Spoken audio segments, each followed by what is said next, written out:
दोस्तों, हमारी ज़िंदगी में सुख आता है, दुख आता है, लेकिन कभी कभी कुछ बातें ऐसी होती है कि जो बाद में जाकर हमें रियलाइज़ होता है कि शायद ये मुझे अगर पहले पता होता तो मेरी ज़िंदगी कुछ और ही होती।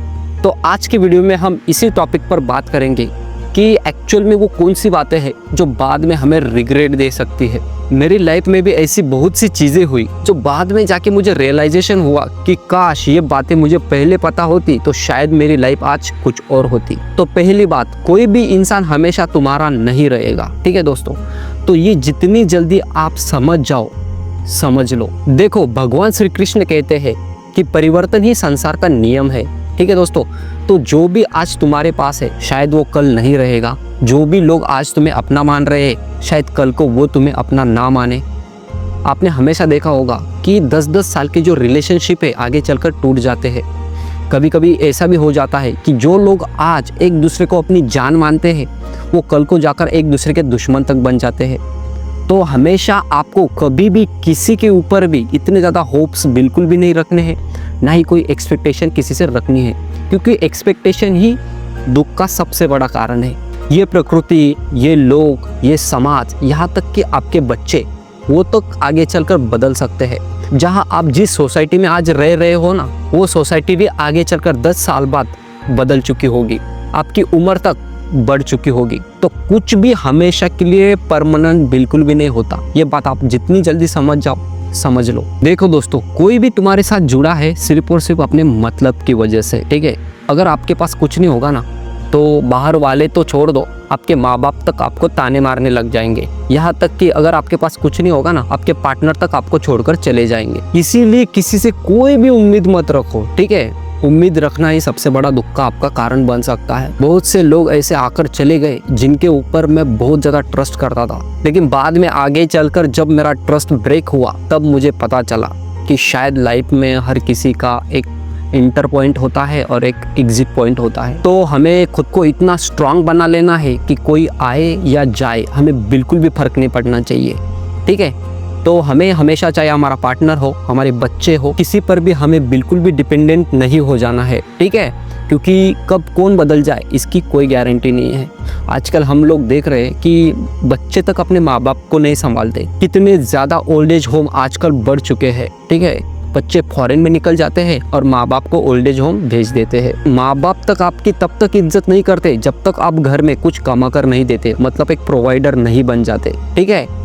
तो हमेशा अपने आप पे ही भरोसा करो और आप अपने आप में संपूर्ण हो। आपको अपने आप के अलावा किसी की ज़रूरत नहीं है। ये बात जितनी जल्दी समझ सको समझ जाओ, क्योंकि आगे चलकर अगर आपने ये बात समझ ली तब तक बहुत ज़्यादा देर हो चुकी होगी और तब तक आपका हार्ट ब्रेक भी हो चुका होगा, ठीक है। तो चलिए आगे बढ़ते हैं। तो अगली बात है, जितना जल्दी इमोशनली स्ट्रांग बनोगे उतना कम दुख मिलेगा। तो दोस्तों, आज के टाइम में जीने के लिए आपको इमोशनली स्ट्रांग होना बहुत ज़्यादा ज़रूरी है, क्योंकि अगर आप इमोशनली स्ट्रांग नहीं होंगे तो कोई भी आकर आपको यूं ही ब्रेक करके चला जाएगा। मान लो आप अपने गाड़ी से कहीं पर जा रहे हो, ठीक है, तब कोई और बाइक पर आ जाता है, आपकी उसके साथ थोड़ी सी बहस हो जाती है, वो आपको गालियां देके निकल जाता है। अब यहाँ पे क्या होगा, आप दिन भर उसके बारे में सोचते रह जाओगे। यहाँ तक कि ये भी हो सकता है कि आप 2-3 दिन उसके बारे में सोचते रह जाओ। तो आपको ऐसा बिल्कुल भी नहीं बनना है। अगर ऐसा बनोगे, इतना इमोशनली अगर वीक बनोगे ना दोस्तों, तो कोई भी आपको हर्ट करके चला जाएगा। मुझे आज भी याद है, मेरा एक दोस्त था, 2 साल पहले उसकी शादी नहीं हो रही थी। उसकी एज उस टाइम पे 30 कुछ तो हो गई थी। तो वो हमेशा इतना डिप्रेशन में रहता था कि वो किसी की भी अगर इंस्टा पे अगर कपल्स की फ़ोटो देख लेता था जिन्होंने शादी की हुई है तो वो दुखी हो जाता था।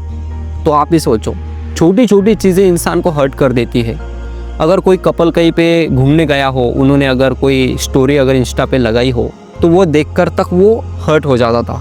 क्यों? क्योंकि उसकी शादी नहीं हुई थी। तो मतलब इतना अगर इमोशनली आप वीक बन जाओगे तो इस दुनिया में आप लोग सर्वाइव नहीं कर पाओगे। कभी कभी ब्रेकअप होने के बाद कुछ लोग तो 2-2, 3-3 साल तक डिप्रेशन में चले जाते हैं। कुछ तो मैंने सुना है कि 5-5 साल तक डिप्रेशन में चले जाते हैं। तो ऐसा क्यों होता है? क्योंकि उन्होंने खुद पे कभी काम ही नहीं किया होता है, ठीक है। इसीलिए वो डिप्रेशन का शिकार हो जाते हैं। अगर वो खुद को इतना ज़्यादा इमोशनली स्ट्रांग बनाएंगे और अगर खुद पर फोकस करेंगे तो 6 महीने भी बहुत हो गए इस डिप्रेशन से बाहर आने के लिए। मैंने पहले भी अपनी वीडियोस में बताया है, चाहे मृत्यु हो गया, हार्ट ब्रेक हो गया, दुख हो गया, क्रोध हो गया, इन सब चीज़ों से आपको बिल्कुल भी परेशान नहीं होना है, ठीक है। खुद को इतना स्थिर बनाइए, खुद को इतना इमोशनली स्ट्रांग बनाइए कि कोई भी आपको बिल्कुल भी ना तोड़ सके। क्योंकि कभी कभी ऐसा होता है कि हम खुद के ऊपर काम ही नहीं करते और कुछ दुख हमारे लाइफ में आते हैं जो हमें बहुत ज़्यादा अफेक्ट करके चले जाते हैं, ठीक है। उससे हमारा मेंटल हेल्थ तो ख़राब होता ही है, लेकिन फिजिकल हेल्थ भी ख़राब हो जाता है। और जब बाद में चीज़ें रियलाइज़ होती है तब बहुत ज़्यादा देर हो चुकी होती है, ठीक है। तो टाइम रहते ही समझ जाओ। चलिए अब अगली बात कर लेते हैं। दोस्तों, एक हाई वैल्यू मैन बनो। अगर आप एक महिला है तो हाई वैल्यू वुमेन बनो। तो हाई वैल्यू किस तरह से आपको बनना है? देखो दोस्तों, अगर आप अपनी मार्केट में वैल्यू बढ़ाओगे ना, तभी आपको लोग इज्जत देंगे। तो एक हाई वैल्यू बनने के लिए ना सिर्फ आपको आपके मेंटल हेल्थ पे काम करना है, ना फिजिकल हेल्थ पे काम करना है, बल्कि आपको अपने करियर में भी फोकस करना है। क्योंकि अगर आप अपना करियर बिल्ड कर लोगे ना दोस्तों, तो कोई भी आपकी इज्जत करेगा। मैंने हमेशा देखा है कि कॉरपोरेट सेक्टर ले लो, आईटी सेक्टर ले लो, हॉस्पिटल इंडस्ट्री या फिर होटल इंडस्ट्री में ले लो, जो लोग छोटे पोजीशन पे होते हैं ना, उनकी कोई इज्जत नहीं करता। आपने हमेशा देखा होगा। तो आप एक अच्छी पोजीशन पाने के लिए क्या कर सकते हो? आप अपने स्किल पे काम करो। जब आपकी स्किल बढ़ेगी ना दोस्तों, आपकी पोजीशन भी बढ़ेगी, और जब पोजीशन बढ़ेगी उसके साथ आपकी इज्जत भी बढ़ेगी, ठीक है। आपने हमेशा लोगों का एक डिफरेंस देखा होगा कि लोग गरीब के साथ किस तरह से बात करते हैं, एक पैसे वाले से किस तरह से बात करते हैं। क्यों आता है ये डिफरेंस? ये भेदभाव हमेशा मैंने कॉरपोरेट सेक्टर में बहुत ज़्यादा देखा है। ये इसलिए आता है कि लोगों को लगता है कि जिसके पास पैसा है वो एक हाई वैल्यू पर्सन है, लेकिन ऐसा बिल्कुल भी नहीं होता, ठीक है। लेकिन लोगों की मेंटेलिटी तो हम नहीं बदल सकते, लेकिन हम खुद पर काम करके खुद की पोजीशन और खुद की वैल्यू तो बढ़ा सकते हैं। तो आपको खुद की वैल्यू बढ़ानी है, खुद पे काम करना है, उसी के साथ आपको आपकी फिजिकल हेल्थ और मेंटल हेल्थ इन पर भी काम करना है। तभी आपकी वैल्यू आपके सोसाइटी और आपके सर्कल में बढ़ेगी। तो दोस्तों, यहाँ पे आपको फालतू चीज़ों पे टाइम बिल्कुल भी वेस्ट नहीं करना है। अपने आप को ग्रो करने पर आपको टाइम देना है, ठीक है। क्योंकि टाइम जो है वो बहुत ही ज़्यादा प्रीशियस है। एक बार निकल गया फिर हाथ बिल्कुल भी नहीं आएगा। देखिए, अगर आप अपनी वैल्यू बढ़ाते हो ना, तो आपके सोसाइटी में आपके माँ बाप, आपके बच्चे, आपका पार्टनर, यहाँ तक कि आपके ऑफिस में तक सब लोग आपकी इज्जत करेंगे, ठीक है। तो यहाँ पर आपको अपने आप को सुधारना आपकी फर्स्ट प्रायोरिटी होना चाहिए। मैंने हमेशा अपने ऑफिस में देखा है कि अगर कोई छोटी पोजीशन वाला इंसान होगा, अगर उससे कोई गलती हो जाती है ना, तो पूरा स्टाफ उस पर चढ़ जाएगा। लेकिन वहीं पे अगर कोई अच्छा पोजीशन पे होगा या फिर कोई पैसे वाला होगा, उससे चाहे जितनी भी बड़ी गलती हो ना, तो सब उसे नज़रअंदाज कर जाएंगे। यहाँ तक कि लोग बोलेंगे कि सर सर सर कोई बात नहीं है, ये तो होता रहता है। इस तरह की मानसिकता लोगों की आजकल बन चुकी है, ठीक है।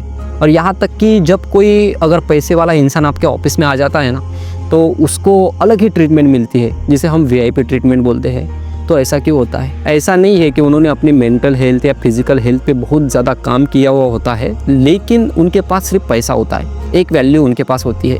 लेकिन आपको सिर्फ एक वैल्यू नहीं बढ़ानी, इसी के साथ आपको फिजिकल हेल्थ और मेंटल हेल्थ पे भी काम करना है, ठीक है। तो चलिए आगे बढ़ते हैं अगली बात के ऊपर। तो अगली बात है जो मैं आप लोगों के साथ शेयर करने जा रहा हूँ कि किसी का दिल दुखाना तो पाप है ही, लेकिन खुद का भी दिल दुखाना उतना ही बड़ा पाप है, ठीक है। हम लोग हमेशा दूसरों के लिए बहुत कुछ करते हैं, लेकिन जब हमारी बारी आती है तो कोई हमारे लिए खड़ा बिल्कुल भी नहीं होता। तो वहीं पर हम खुद को हर्ट कर लेते हैं, ठीक है, मतलब हर्ट हो जाते हैं। तो जब हम खुद हर्ट हो जाते हैं तो हमें हर्ट करने वाला कोई और नहीं, हम खुद होते हैं। तो हमारा खुद का दिल दुखाना भी एक बहुत बड़ा पाप है। खुद का दिल दुखाने से या फिर खुद दुखी रहने से किसी को कोई घंटा फर्क नहीं पड़ेगा। चाहे आप कितना भी दुखी रहो, आप यहाँ तक कि मर भी जाओ, लोग आपको सिर्फ एक मंथ के लिए याद रखेंगे, उसके बाद आपके घर वाले तक आपको भूल जाएंगे। इसलिए खुद का दिल दुखाकर आप सिर्फ और सिर्फ अपना खुद का ही नुकसान कर रहे हो, किसी का कुछ भी नहीं जाता, ठीक है। ये बात जितनी जल्दी आप समझ जाओ, आपका ही फायदा है। कुछ लोग तो ये चीज़ें ज़िंदगी भर तक नहीं समझ पाते, ठीक है, और अपना जीवन पूरा दुख में बिताते हैं, ठीक है। तो चलिए अगली बात की तरफ बढ़ते हैं। अगली बात है कि टाइम सबसे बड़ी करेंसी है, और जिस दिन तुम्हें ये समझ में आ गया, तुम्हारी ज़िंदगी बदल जाएगी, ठीक है दोस्तों। हम लोग आजकल अपनी लाइफ में इतने ज़्यादा व्यस्त बन चुके हैं, फालतू चीज़ों में इतना ज़्यादा टाइम वेस्ट कर रहे हैं। आज का ये समय इसकी बिल्कुल भी वैल्यू नहीं कर रहे हैं। जब ये समय गुजर जाएगा तब हमें रियलाइज़ होगा कि शायद उस टाइम पे मैं ये करता तो आज मेरी सिचुएशन कुछ और होती, ठीक है। तो ऐसी सिचुएशन आप पे उस टाइम पे ना आए, इसलिए मैं ये बातें आप लोगों के साथ शेयर करने जा रहा हूँ। देखिए दोस्तों, अगर आप अपने समय का सही इस्तेमाल करेंगे तो ना सिर्फ आपकी लाइफ बदलेगी बल्कि आपके पूरे परिवार की जिंदगी बदल जाएगी। मुझे आज भी याद है, जब मैं 9th स्टैंडर्ड में था ना, तब मैं एक हॉस्टल में रहता था और उस टाइम पे एक बस आती थी हमें पिकअप करने के लिए, ठीक है। तो एक दिन स्कूल छूटने के बाद जब हम बस से हॉस्टल जा रहे थे, तब 2 बच्चे आपस में लड़ने लग गए। तब उस बस के ड्राइवर ने ना उन 2 बच्चों को बहुत ज़्यादा समझाया, उन्हें अलग किया और उसने ये बताया था कि अच्छा पढ़ो लिखो। उस टाइम अगर मैं समय की कीमत करता ना, तो शायद मैं आज इस बस का ड्राइवर नहीं होता, मेरी लाइफ कुछ अलग होती और मैं कुछ अच्छा कर रहा होता, ठीक है। तो तब से उसकी वो बात ना मेरे दिमाग में एक घर कर गई और हमेशा मुझे वो बात क्लिक होती रहती थी। जब भी कुछ ऐसा होता था कि मैं बहुत ज़्यादा अपना टाइम किसी पढ़ाई में ना लगा कर किसी और चीज़ों में लगाता था, या फिर अपनी कभी स्किल पे मैं ज़्यादातर ध्यान नहीं देता था, या फिर कभी कभार ये होता था कि अगर किसी का ऑनलाइन मैसेज आ गया तो उसे रिप्लाई दे दिया, अगर दोस्त का कॉल आ गया तो कहीं पे घूमने निकल गए। यहाँ तक कि मुझे आज भी याद है कि एग्ज़ाम पास आती थी, हम साल तक कुछ नहीं पढ़ते थे और जब एग्ज़ाम आती थी तब 1 महीने पहले हम प्रिपरेशन करने लगते थे। तब भी मुझे उसकी वो बात बहुत ज़्यादा याद आती थी और आज भी आती है। इसीलिए समय बहुत ज़्यादा इम्पोर्टेंट है, आप उसकी जितनी जल्दी वैल्यू समझ सको समझ जाओ। आज भी बिल्कुल भी लेट नहीं हुआ है, चाहे आपकी उम्र 25 हो, 30 हो, 35 हो, 40 हो, आज भी शुरू कर सकते हो, ठीक है दोस्तों। और ये चीज़ें मैं अपने पर्सनल अनुभव से बता रहा हूँ, ठीक है। I was in toxic relationship, उस टॉपिक पर मैं किसी और वीडियो में किसी और दिन बात करूँगा, ठीक है। लेकिन आपको आज के लिए बस इतना समझना है। तो दोस्तों, टाइम निकलने के बाद आपको कभी भी किसी भी चीज़ के लिए बिल्कुल भी रिग्रेट ना हो, इसीलिए आज का ये वीडियो मेरा इस टॉपिक पे था। अगर ये वीडियो आपको इन्फॉर्मेटिव लगा होगा तो वीडियो को लाइक ज़रूर कर लीजिएगा। अगर आप खुद से मुझे कुछ राय देना चाहते हो तो मुझे कमेंट में नीचे ज़रूर बताइएगा, ठीक है। तो दोस्तों, ऐसे ही इन्फॉर्मेटिव वीडियो देखने के लिए मेरे चैनल को सब्सक्राइब भी ज़रूर कर लीजिएगा। मैं मिलूँगा आपसे अगली वीडियो में, ख्याल रखिएगा अपना। धन्यवाद।